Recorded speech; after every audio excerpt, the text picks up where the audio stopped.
Welcome into Outkick the Show. I am your fearless leader, Clay Travis. I hope all of you are having a fantastic Friday wherever you may be across this great land, across this great nation, across this great world. We got a lot to get to. Tons of big stories going right now as we roll into Friday the 13th with a full moon nonetheless. Friday the 13th with a full moon nonetheless. Going to be some wacky and wild things going on all over the country. I couldn't believe how full the moon was last night, and having a full moon on Friday the 13th. Hope you watch some scary movies, maybe mix in a few of those with your holiday film viewing. But man, I have got a lot to get to. 3 big NFL games. The Pac-12, their commissioner Larry Scott losing his mind. Lamar Jackson won the MVP award last night. Janoris Jenkins gets released for using bad language. Antonio Brown has lost his damn mind even more. Boris Johnson gets the win overseas. What does that mean? I love following British politics. And impeachment is officially underway with the House Judiciary Committee making the move. But we begin with 3 big NFL games this weekend. And the first one I want to talk about is the most important for actually winning a division, and it is the Texans on the road against the Tennessee Titans. This is a massive game for the Tennessee Titans. The biggest game in Nashville in a long time. I know there was Sunday Night Football last year, but Blaine Gabbert was starting. Marcus Mariota didn't play. If you won, you went to a playoff game, so it was kind of a default playoff game. But I feel like this year is bigger because if the Titans get into the playoffs, I feel like they can do some damage there. 3 straight wins by 14 or more. Ryan Tannehill is playing out of his mind. Now the big risk from the Titans side is what's going to happen with Derrick Henry. They have listed him as questionable. He didn't practice all week. Derrick Henry says that he is playing. So are we going to get a Steve McNair-like old school appearance from Derrick Henry? Remember back in the day, Steve McNair was a warrior. The man wouldn't practice all week, then he would roll into the game, throw for 300, take tons of big hits, find a way to get a win for his team. If you're an old school Titan fan or just an old school NFL fan, Steve McNair was questionable or doubtful for like 90% of the games he played in his career. And I thought that there were so many games he would never play in, and then not only did he play in them, he went out and he dominated. So, will we get a old school Steve McNair throwback performance from Derrick Henry? I don't know.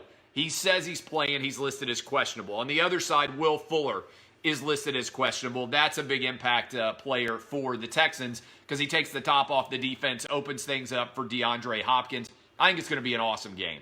High scoring. Titans are going to find a way to win. I just know it. We're going to have some old school LP Field magic, some old school Adelphia Coliseum magic, and I believe the Titans are the superior team. And the way that they are playing right now, they have won 6 out of 7, 4 in a row, make it 5 in a row. Titans are taking down the Texans. I know we got a lot of people watching from Houston. Tough break, y'all. Tough break. Your boys are going to be in second place in the AFC South come 3 o'clock, couple minutes after Central Time on Sunday. Can't wait for this game. Also can't wait. Sunday Night Football, Bills-Steelers. Coach of the Year. I know a lot of people want to talk John Harbaugh. I know a lot of people want to talk Kyle Shanahan. It's Mike Tomlin. 13 straight years for Mike Tomlin. He's coached with the Steelers without a losing record. That is an incredible performance by Mike Tomlin, and this might be his greatest coaching job yet with what he has had to deal with. Le'Veon Bell leaves. Antonio Brown leaves. Juju Smith-Schuster, who's supposed to replace Antonio Brown, injured severely. A lot. Misses a lot of games. He's out again against the Bills. And James Conner has missed a ton of games as well. Mike Tomlin is your coach of the year. Duck Hodges, Devlin Hodges, duck calls getting sold like crazy. Meanwhile, Buffalo got a chance to host their first home playoff game if they could win the AFC East since all the way back in Jim Kelly days. I believe I'm accurate in that. if they could win this game and put themselves in position to contend in the AFC East. This is all must-see television. I like the Bills in this game, though. I like the Bills to go on the road, win outright. I like the under more than either. I like the under so much in this game. It is my favorite over-under play of the weekend now that we're out of college football season. Love the under in the Bills-Steelers game. Rams-Cowboys. This could be the last game, really, for Jason Garrett. Because if they lose this one, and then they go on the road and they lose against the Eagles, his coaching career is over, and we turn the page and start talking about who the Cowboys' next coach is going to be. I like the Rams here. I think they're the better team. I think that matters to them more. If you break down the overall lineups, I think the Rams are playing better right now. They are peaking at the right time. Plus, the Cowboys know that their entire season basically comes down to next weekend in Philadelphia. I don't think they'll play that well against the Rams. I like the Rams to get it done and win here. Those are the three big games. So I'm on the Titans, I'm on the Bills, and I'm on the Rams. Okay, Lamar Jackson last night. I think he won the MVP. You guys know that I'm in a $15,000 fantasy football battle against Todd Furman. The winner of our game is guaranteed $15,000.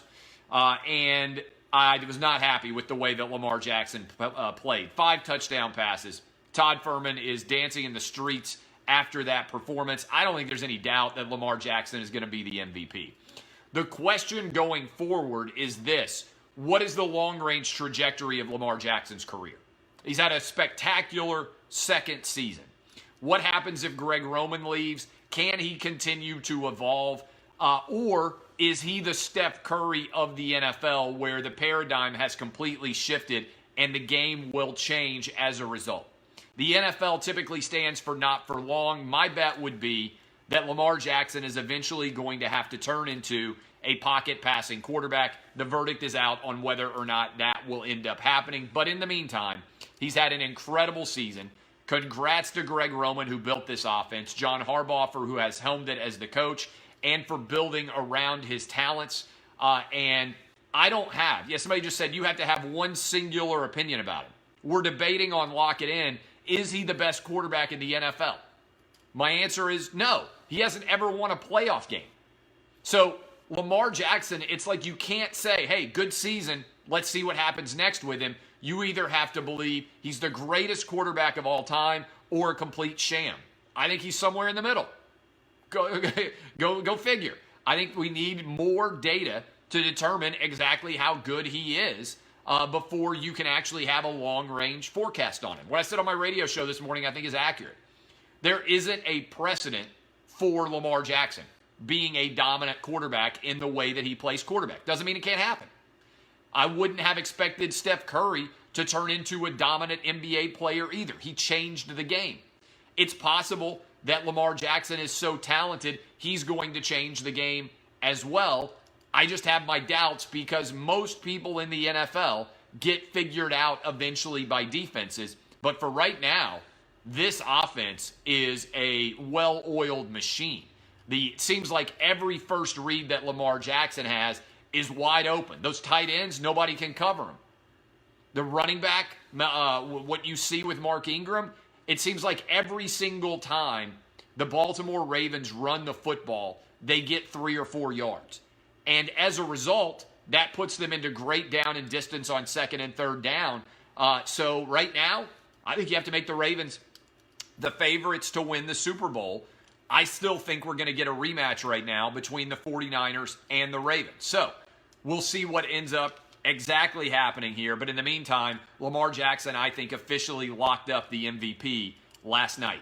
A couple of other things.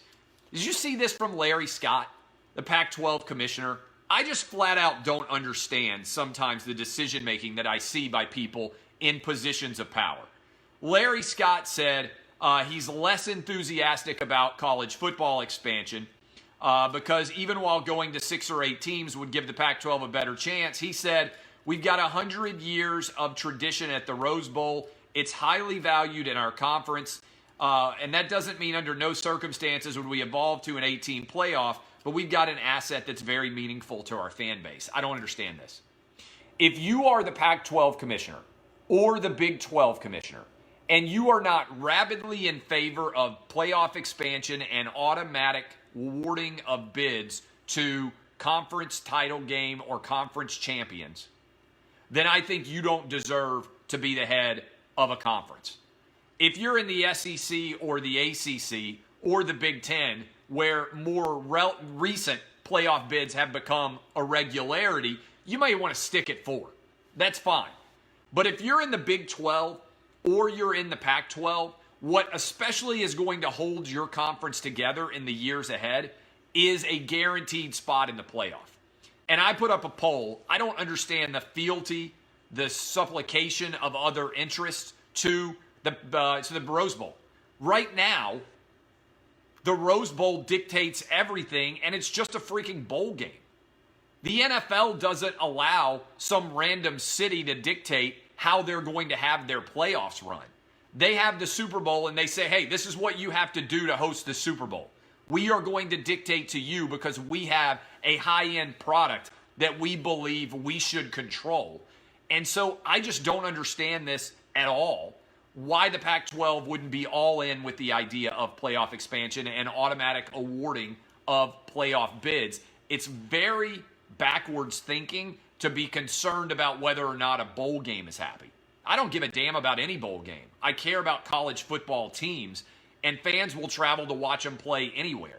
This idea that the Rose Bowl is somehow some sacrosanct holy site that is the mecca of pilgrimage is absurd. Pac-12 and Big 12 fans and Big 10 fans, Pac-12 and Big 10 fans will show up to watch their teams play wherever they play. And they're about to build a brand new stadium in LA, by the way, which is going to be a lot nicer than the Rose Bowl in a lot nicer location. You don't think that SoFi Stadium would be happy to take a college football semifinal game? You play it in the same city. It's still LA in a much better stadium that's easier to get to than the Rose Bowl. This is a no-brainer to me. I just don't understand it. Larry Scott should be smarter here. He should be advocating as hard as he can for playoff expansion, and so should the Big 12. Let's talk about Janoris Jenkins for a minute. Janoris Jenkins has been released from the Giants because he's called, while he was getting rehab, he responded to some random fan on Twitter and called him a retard, all right? I think we have the actual quote here. I will read it to you. It wasn't exactly the highest level of commentary that we have ever seen. But Janoris Jenkins, very talented cornerback. He was waived on Friday, 2 days after a remark to a fan on Twitter. On Wednesday, Jenkins called a critical fan a retard when taking exception to questions about why the stats Jenkins was using weren't contributing to victories.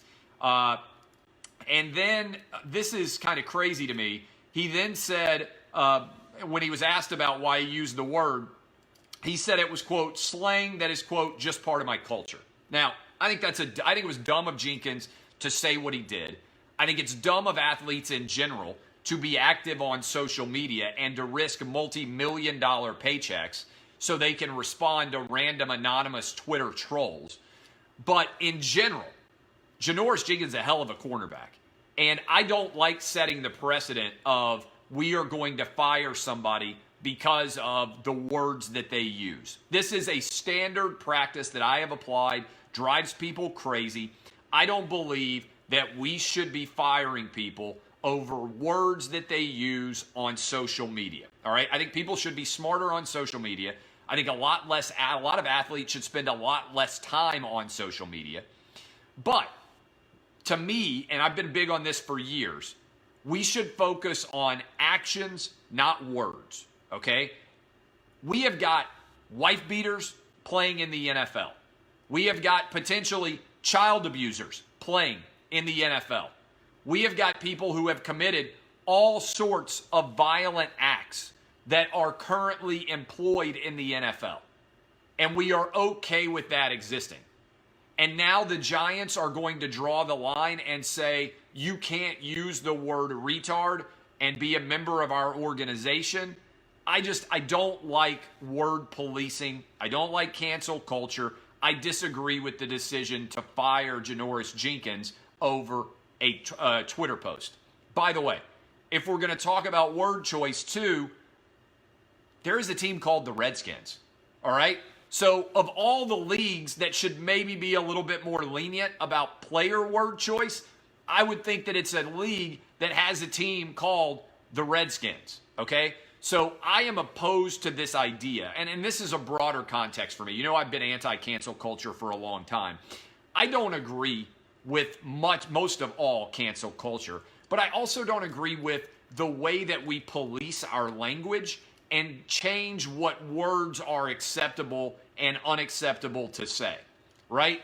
I understand that people get upset over word choice, but they're words, okay? Ultimately, they are words. A civilized society makes decisions not based on words, in my opinion, but based on actions. And it seems to me that in a social media era, all too often we react to words and don't react to actions. I think we are getting it backwards.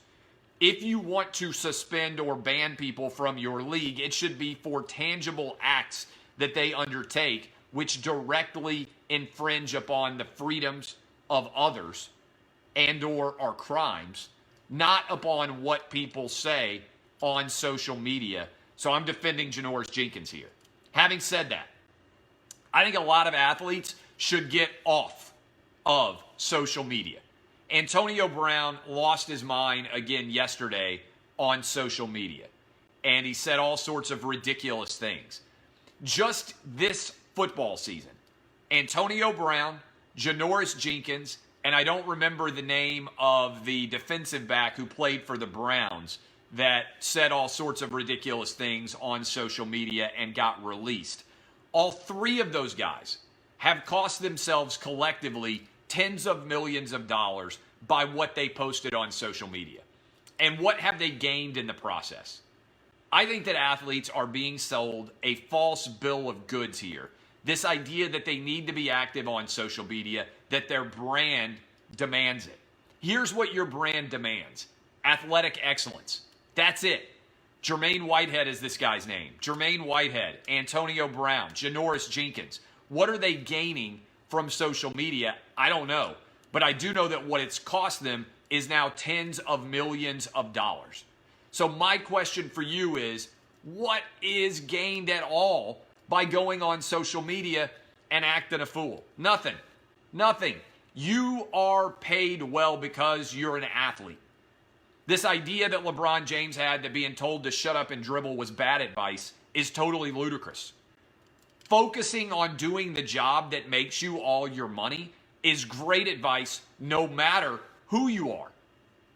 If you are risking your employment over something that you are doing for no money at all, and you are making millions of dollars, that is a really bad investment in your time. If I made millions of dollars, if I were a CEO, I wouldn't even be on social media. I really wouldn't. I understand that some people want to do it. It's a time suck. What I do, I love it. It's part of my job. But the minute that I retired and wasn't a public figure anymore, or if I made tens of millions of dollars and I had to worry about offending people on a day-to-day basis, I'm not hopping on social media at all, because all it could do is cost me money. I built my career off of opinions, so I have to be active on places where opinions are shared. But I'll be damned if I would ever risk tens of millions of dollars on social media responding to a random fan. Couple of big thoughts here that tie into that opinion on social media. Impeachment. Judiciary Committee forwarded the articles of impeachment to the full House. This thing is dead on arrival in the Senate.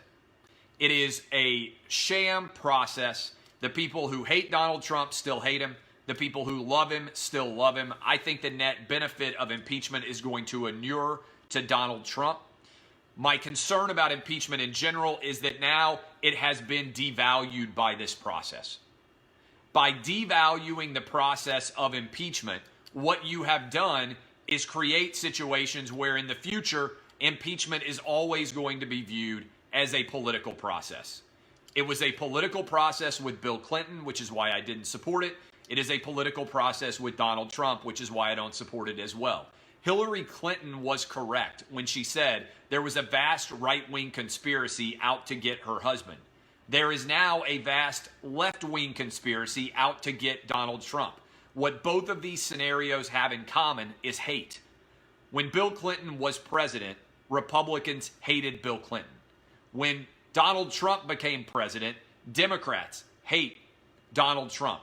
And so as a result, there has been an entire mechanism set up, much like occurred with Bill Clinton, to try to set traps for Donald Trump, just like there were traps trying to be set for Bill Clinton. Now, to be fair, both men engage in behavior that is, at times, counterproductive to their overall success. And I believe and have said for a long time, what Bill Clinton did was more of an issue than what Donald Trump did, okay, in my personal opinion. But I didn't support impeachment for Bill Clinton, and I don't support impeachment for Donald Trump. And the end result here, as I've told you for a couple of months, is going to be pretty straightforward. Donald Trump is going to be effectively acquitted by the Senate. I believe the majority of senators will say this is a non-issue, and it will actually buoy him going forward because he will say the Democrats who hate me and have never believed I was a legitimate president impeached me.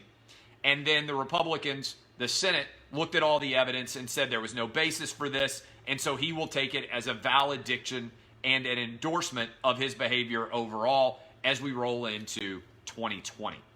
On top of this, tying all this in with social media, Boris Johnson just got a huge win in England, which is going to lead to Brexit. I love following British politics, not closely, but in general, because there's so many similarities between Britain and America. I love visiting London. I love going over to England in general, okay? I think what we have seen, Brexit happened and stunned everybody in June of 2016. Donald Trump happened in November of 2016 and stunned everyone. The scope of Boris Johnson's win just stunned everyone in England. What we are seeing, I believe, is social media is actually so far left wing that it is an inaccurate, by far, approximation of actual national belief.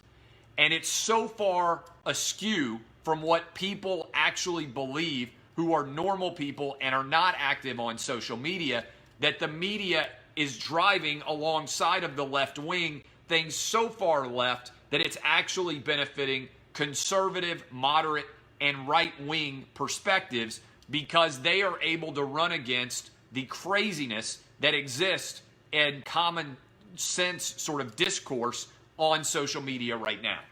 And I think all these left-wing checkmark people, blue checkmark activists who are perpetually outraged and perpetually offended by everything are actually getting crushed when the nation as a whole votes and people are stunned because they think Twitter is real life and Twitter is not real life. It is a carnival funhouse mirror reflection of real life. It is much more far left wing. It is much more perpetually aggrieved.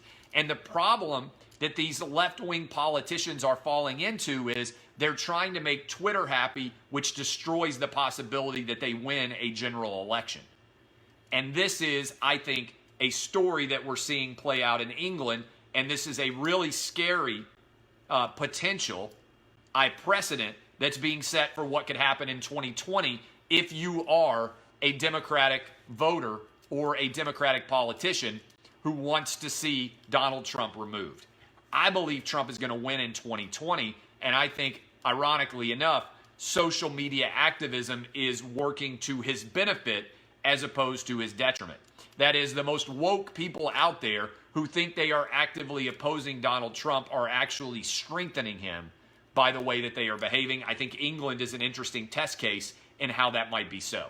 All right. I love all of you. I got to go do my television show. Lock it in. We are on in about 25 minutes on that program. 4:30 Eastern, 3:30 Central, 2:30 Mountain, 1:30 Pacific. I want to thank all of you, by the way, for being supporters of my radio show I don't even know how this keeps happening. I'm cocky and I'm confident, and even I am blown away by how dominant we are. We just had the best month ever in the history of Outkick radio, and we were up 57%. Our audience was 57% in November compared to November of last year. We've been kicking ass for 3 years now. This is the best month that we've ever had that just went through. We are building a massive audience, up 57% this year, over 300 radio stations nationwide, all 50 states. Thanks to you guys for supporting a massive Outkick audience. It's unbelievable how much we are growing and how fast all of it is expanding. Appreciate all of you. Kisses, DBAP, unless you need to SBAP. My name is Clay Travis. Have great weekends. Enjoy the games. Titans are going to be in first place come Sunday. See y'all.